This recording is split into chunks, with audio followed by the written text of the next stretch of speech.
السلام علیکم ناظرین، جیسا کہ آپ نے میری پچھلی ویڈیو میں حضرت ابراہیم علیہ السلام کا شجرہ نسب جانا، آج ہم آپ کے لیے حضرت ابراہیم علیہ السلام کا ابتدائی واقعہ بیان کریں گے۔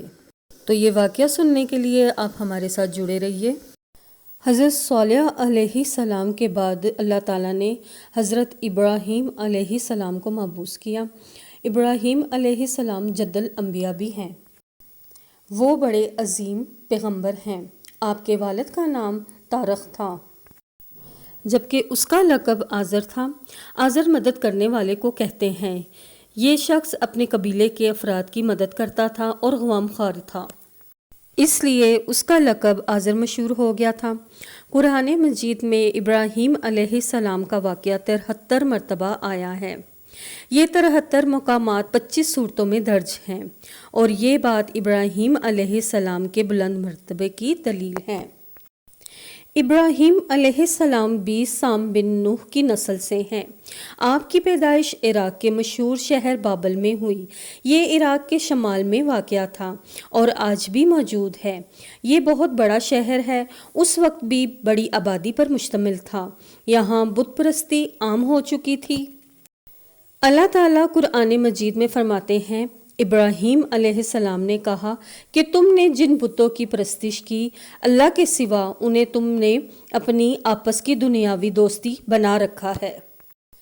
مطلب یہ کہ وہ اللہ تعالیٰ کی عبادت بتوں کو شریک ٹھہرا کر کیا کرتے تھے۔ ابراہیم علیہ السلام نے اپنے باپ سے اور اپنی قوم سے کہا کہ یہ مورتیاں جن کی تم پوجا کرتے ہو وہ سب کہاں سے ہیں؟ انہوں نے جواب دیا، یہ سب ہم اپنے باپ دادا کو ہی انہی کی عبادت کرتے پایا ہے۔ اللہ تعالیٰ ان کے بارے میں فرماتے ہیں، اے نبی صلی اللہ علیہ وآلہ وسلم، انہیں ابراہیم کا قصہ سنا دو۔ جب انہوں نے اپنے باپ اور اپنی قوم سے فرمایا، تم کس کی عبادت کرتے ہو؟ اور کہنے لگے، بتوں کی، ہم تو برابر انہی کی پوجا کرتے ہیں۔ پھر ابراہیم علیہ السلام نے فرمایا، جب تم انہیں پکارتے ہو تو کیا وہ سنتے ہیں، یا تمہیں کوئی نفع پہنچاتے ہیں یا تمہیں کوئی نقصان پہنچاتے ہیں؟ انہوں نے کہا، ہم اس بارے میں کچھ نہیں جانتے، ہم نے اپنے باپ دادا کو ایسے ہی کرتے دیکھا ہے۔ اللہ تعالیٰ نے ابراہیم علیہ السلام کی خصوصی رہنمائی فرمائی، جیسے کہ اللہ تعالیٰ نے قرآن پاک میں فرمایا کہ ہم نے ابراہیم علیہ السلام کو پہلے سے ہی ہدایت فرما دی تھی، ہم اسے جانتے تھے۔ آپ اپنی قوم کو جب بتوں کی پوجا کرتے ہوئے دیکھتے تھے تو آپ انہیں ملامت کرتے تھے۔ حضرت ابراہیم علیہ السلام نے سب سے پہلے اس دعوت کی ابتدا اپنے باپ سے کی۔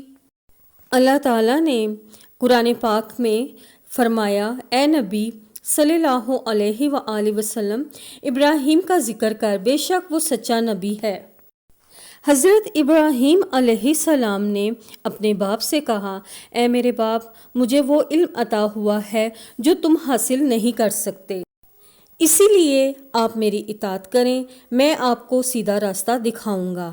اے میرے باپ، شیطان کی عبادت نہ کریں، بے شک شیطان اللہ کا نافرمان ہے۔ ان بتوں کی عبادت شیطان کی عبادت ہے۔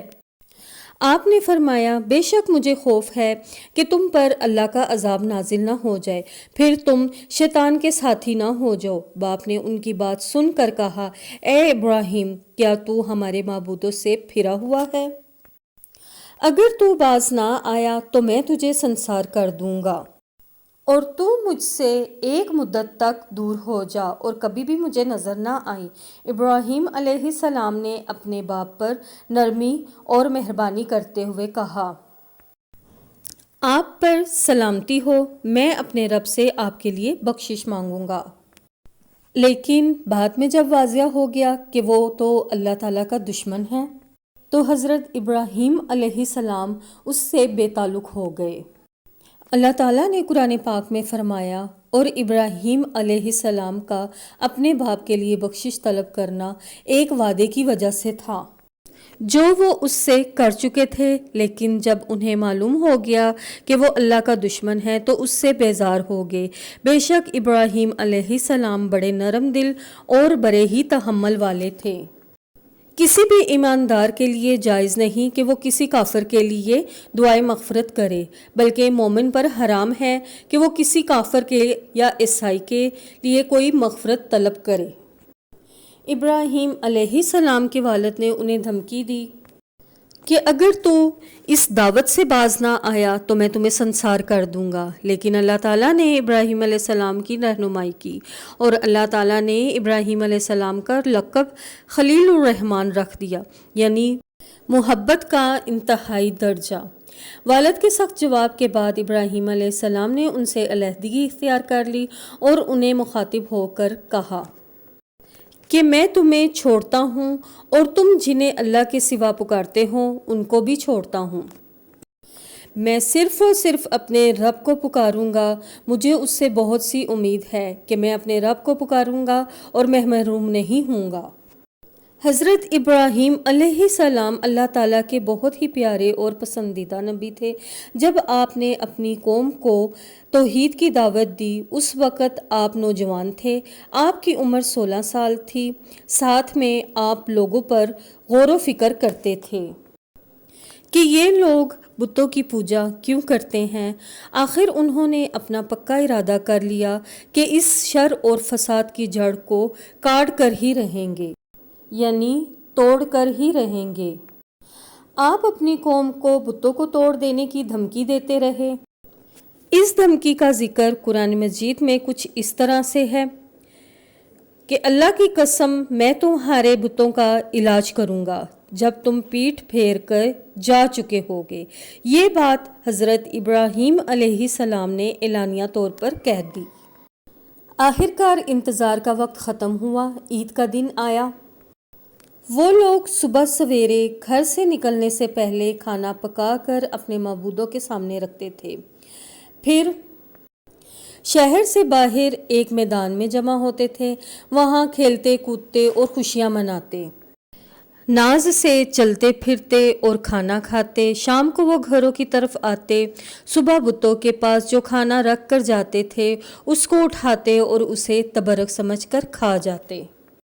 انہوں نے معمول کے مطابق عید کی تیاری کر لی، لیکن ابراہیم علیہ السلام تیار نہ ہوئے، اس لیے کہ وہ تو ان کے ساتھ جانے کا ارادہ ہی نہیں رکھتے تھے۔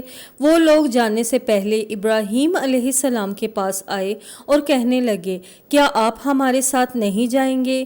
ابراہیم علیہ السلام نے آسمان کی طرف نگاہ کی اور فرمایا، میں بیمار ہوں۔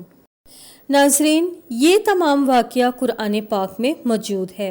اللہ تعالیٰ نے فرمایا، ہم نے ابراہیم علیہ السلام کو پہلے سے ہی ہدایت فرما دی تھی اور ہم جانتے تھے جب اس نے اپنے باپ سے اور اپنی قوم سے کہا کہ مورتیاں جن کی تم پوجا کرتے ہو کیا وہ سب اس لائق ہیں؟ اور وہ آگے سے کہتے تھے کہ ہاں، ہم نے انہیں اپنے باپ دادا کو ایسے کرتے دیکھا۔ پھر حضرت ابراہیم علیہ السلام نے فرمایا، تم اور تمہارے باپ دادا کھلی گمراہی میں مبتلا تھے۔ ابراہیم علیہ السلام کہنے لگے کہ میں ان بتوں کا علاج تمہاری غیر موجودگی میں کروں گا۔ پھر ابراہیم علیہ السلام نے ان سب کے ٹکڑے کر دیے، البتہ صرف بڑے بت کو ہی چھوڑ دیا۔ یہ اس لیے کیا کہ وہ سب اس کی طرف لوٹیں۔ ابراہیم علیہ السلام نے بتوں سے مخاطب ہو کر کہا کہ یہ اتنا کھانا تمہارے سامنے رکھا ہے، تم اس کو کھاتے کیوں نہیں؟ اور تمہیں کیا ہو گیا ہے کہ تم بات تک نہیں کرتے؟ پھر پوری قوت سے دائیں ہاتھ سے کلہاڑا مار کر ان کے ٹکڑے ٹکڑے کر دیے، لیکن بڑے بت کو چھوڑ دیا تاکہ سب اسی کی طرف دیکھ سکیں اور اسی کی طرف لوٹ آئیں۔ حضرت ابراہیم علیہ السلام نے تمام چھوٹے بتوں کو توڑنے کے بعد یہ کلہاڑا بڑے بت کے کندھے پر رکھ دیا۔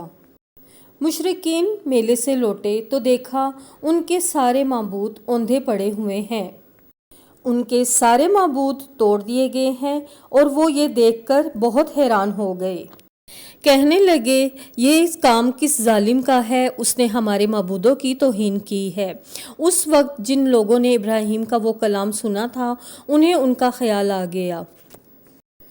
اور وہ کہنے لگے وہ نوجوان جس کا نام ابراہیم ہے، ہم نے اسے اپنے بتوں کی مذمت کرتے ہوئے سنا ہے۔ ناظرین، اللہ کی قدرت ایسی تھی کہ جو اللہ تعالیٰ نے ابراہیم علیہ السلام کو مقصد دیا تھا وہ خود بخود پورا ہو گیا۔ قوم کے لوگ شور کرنے لگے کہ سب کو جمع کرو۔ چنانچہ تمام لوگ جمع ہو گئے اور کارروائی شروع ہو گئی اور کہنے لگے اے ابراہیم، ہمارے معبودوں کے ساتھ یہ حرکت تم نے کی ہے؟ حضرت ابراہیم علیہ السلام یہ کہنے لگے یہ کام تو اس بڑے بت کا ہے، تم لوگ مجھ سے کیوں پوچھ رہے ہو؟ تم اس بڑے بت سے پوچھو کہ ان کے ٹکڑے کس نے کیے ہیں۔ حضرت ابراہیم علیہ السلام کا یہ جواب سن کر وہ تمام لوگ سوچ میں پڑ گئے اور کہنے لگے کہ ہم نے بڑی غلطی کی، اپنے معبودوں کے پاس کسی کو حفاظت کے لیے چھوڑتے۔ اتنی واضح دلیل دیکھ کر بھی وہ لوگ ایمان نہ لائے، بلکہ شیطان نے ان کے دلوں میں وسوسہ ڈالا اور وہ کہنے لگے ابراہیم، کیا تمہیں علم نہیں؟ یہ تو بے زبان ہیں، یہ تو بول بھی نہیں سکتے۔ اب ابراہیم علیہ السلام نے فرمایا کہ تم اللہ کے سوا اس چیز کی عبادت کرتے ہو جو تمہیں کچھ بھی نفع نہیں دے سکتی اور نہ ہی کوئی نقصان پہنچا سکتی ہے۔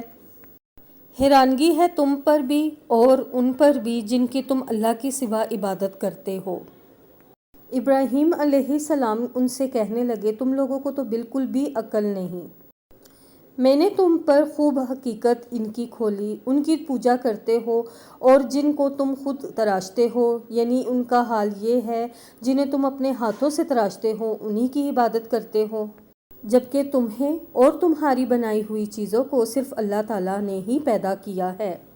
ناظرین، حضرت ابراہیم علیہ السلام نے ان کے سامنے واضح نشانی رکھی، لیکن اس کے باوجود بھی وہ کفر میں مبتلا رہے اور ابراہیم علیہ السلام کو دھمکیاں دینے لگے۔ ناظرین، یہ تھا حضرت ابراہیم علیہ السلام کا ابتدائی معاملہ۔ مزید واقعہ سننے کے لیے ہمارے ساتھ جڑے رہیے۔ اگر آپ کو یہ ویڈیو پسند آئی ہے تو اسے لائک اور سبسکرائب کیجیے۔ شکریہ۔